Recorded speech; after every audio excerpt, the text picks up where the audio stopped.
नमस्कार बच्चों, मैं डॉक्टर लक्ष्मी तिवारी, हिंदी विभाग।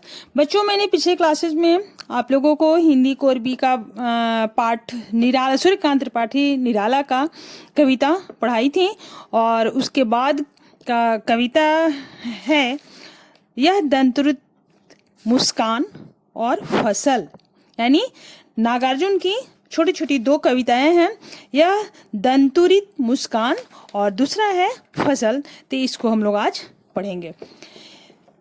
नागार्जुन दरभंगा जिले के सतलखा गांव में सन 1911 में उनका जन्म हुआ था और उनका मूल नाम था वैद्यनाथ मिश्र। उनकी आरंभिक शिक्षा संस्कृत पाठशाला में हुई। फिर वे बनारस और कलकत्ता गए। उन्होंने 1936 में श्रीलंका गए और बौद्ध धर्म में भी दीक्षित हुए। 2 साल के बाद वे अपने देश लौट आए। वे स्वभाव से घुमक्कड़ी और अक्खड़ भी थे।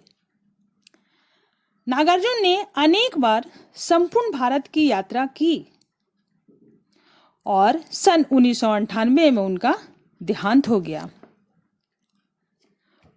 वे अपनी कविताओं में विषय के अनुसार भावाभिव्यक्ति करते थे, यानी विषय अनुसार भाव की अभिव्यक्ति करते थे।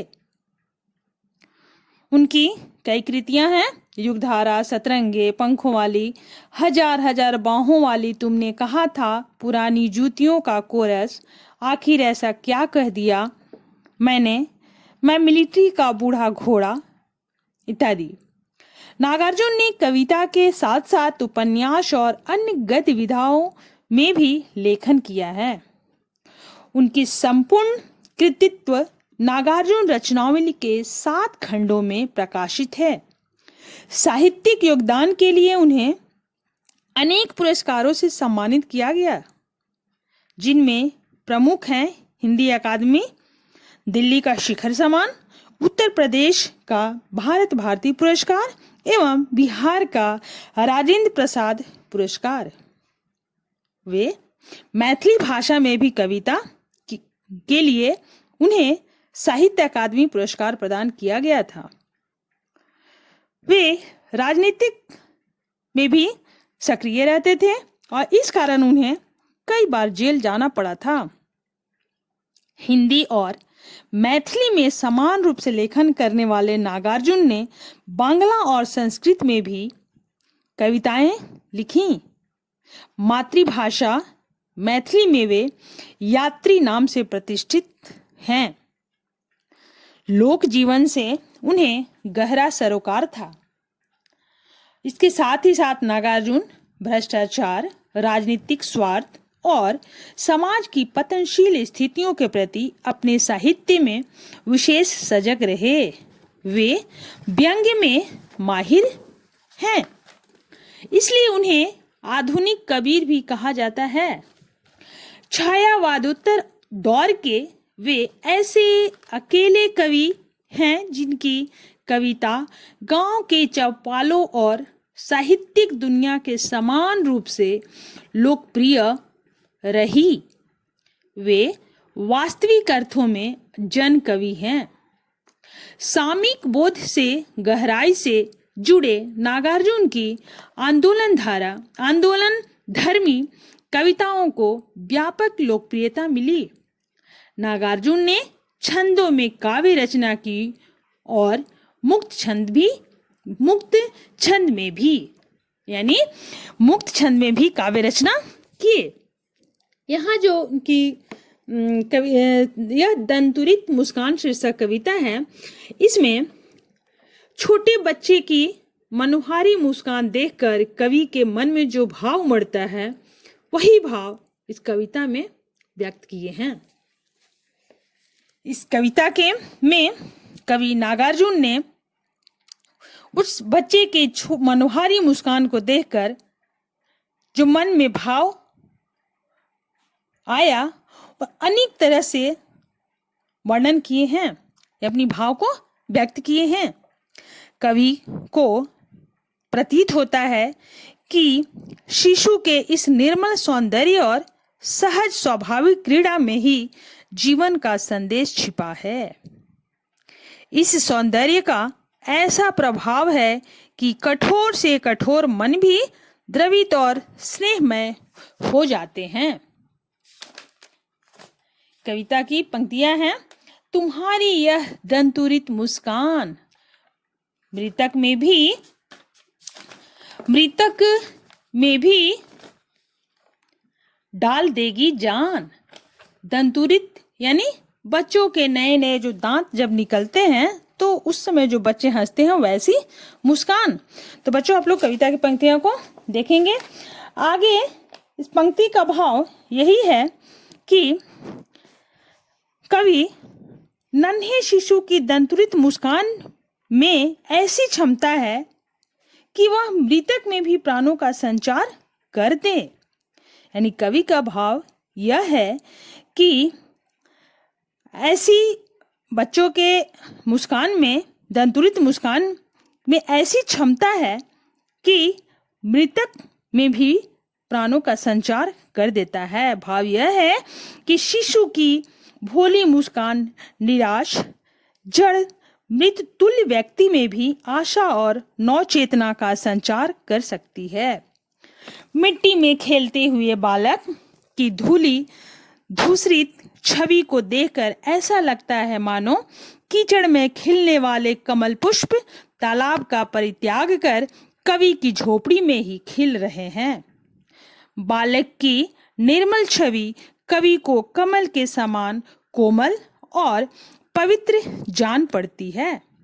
संभवतः ऐसे ही बालक की छवि का प्राणदायी स्पर्श पाकर कठोर पाषाण यानी पत्थर पिघलकर जल के रूप में परिवर्तित हो गया है। अर्थात बालक की यह मनोहर छवि पत्थर जैसे कठोर मनुष्य के हृदय को भी स्नेह द्रवित करने की क्षमता रखती है। बांस या बबूल जैसे नीरस कांटेदार वृक्ष से भी मानो शिफालिका के सुगंधित पुष्प झरने लगे। बालक की निष्पाप शोभा के स्पर्श से बांस और बबूल जैसे शुष्क हृदय मनुष्य भी शिफालिका के फूल के समान कोमल एवं स्नेह रस से पूर्ण हो गए। आगे कवि कहता है, बालक एकटक बिना पल के झपकाए कवि की ओर देख रहा है। लगता है वह अपने पिता को पहचान नहीं पा रहा है। अनिमेष देखते हुए शायद थक गया, यानी बिना पलक झुकाए हुए वह लगातार देख रहा है। उसे देखकर ऐसा कवि को लगता है कि वह थक गया। तो क्या कवि अपनी दृष्टि बालक की ओर से फेर ले?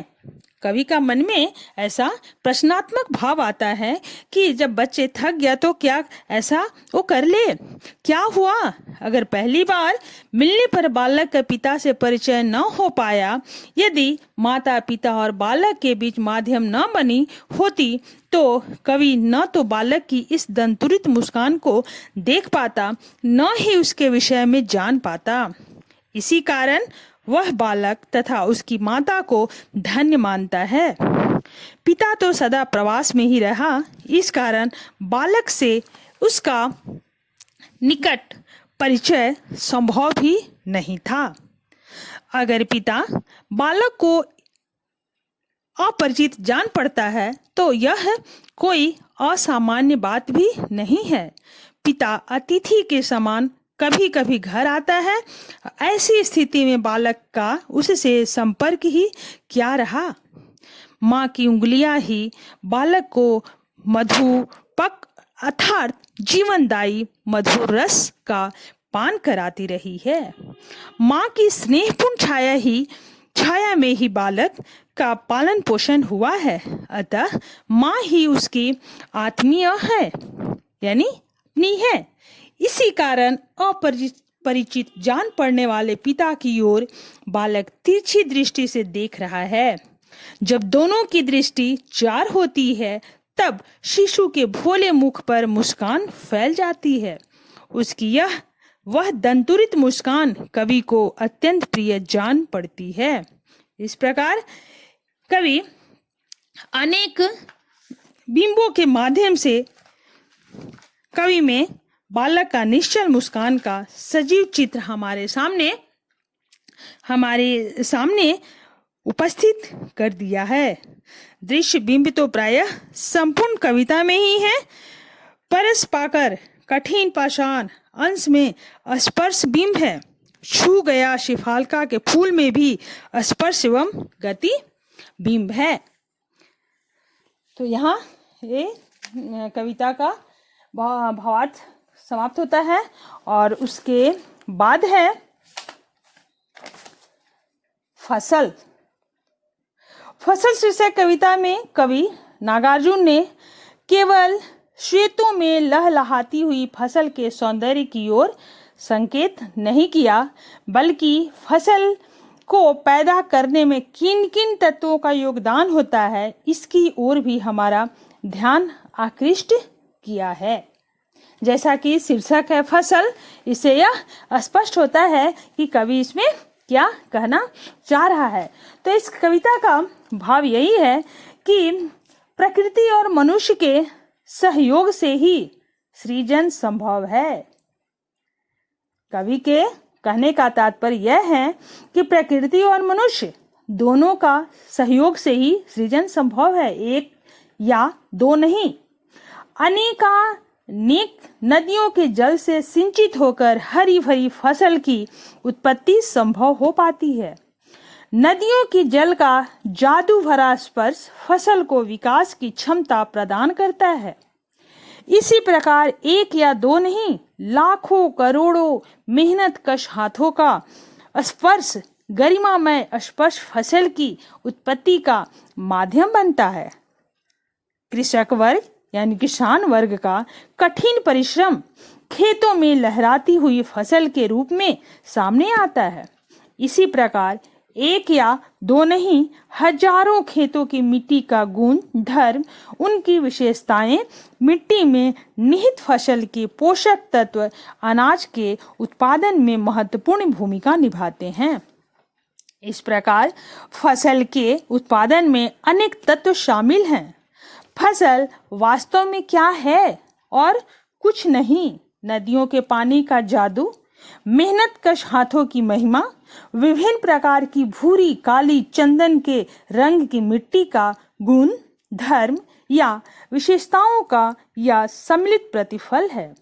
जल, कृषक वर्ग के परिश्रम, मिट्टी के गुण धर्म के साथ साथ सूर्य की किरणों के जीवनदायी स्पर्श का भी इसमें योगदान है।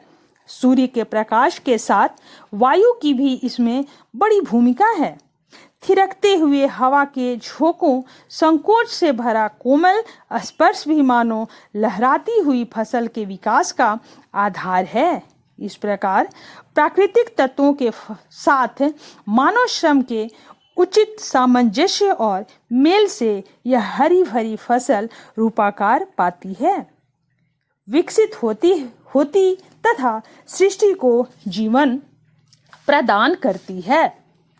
यहाँ कवि ने फसल को नदियों के पानी, किसानों के परिश्रम, मिट्टियों के गुण, सूर्य की किरण, हवा के बहने का मिश्रित रूप बताकर देश का मिट्टी और किसान मजदूरों के प्रति अपना भाव को स्पष्ट किया है, यानी उससे लगाव को स्पष्ट किया है। यह कवि की भाषा खड़ी बोली के साथ साथ तत्सम प्रधान शब्दावली भी अपनाया गया है और उसके साथ ही देशज शब्दों के प्रयोग से काव्य प्रभावी बन पड़ा है। तो यह फसल शीर्षक कविता भी समाप्त होता है। धन्यवाद।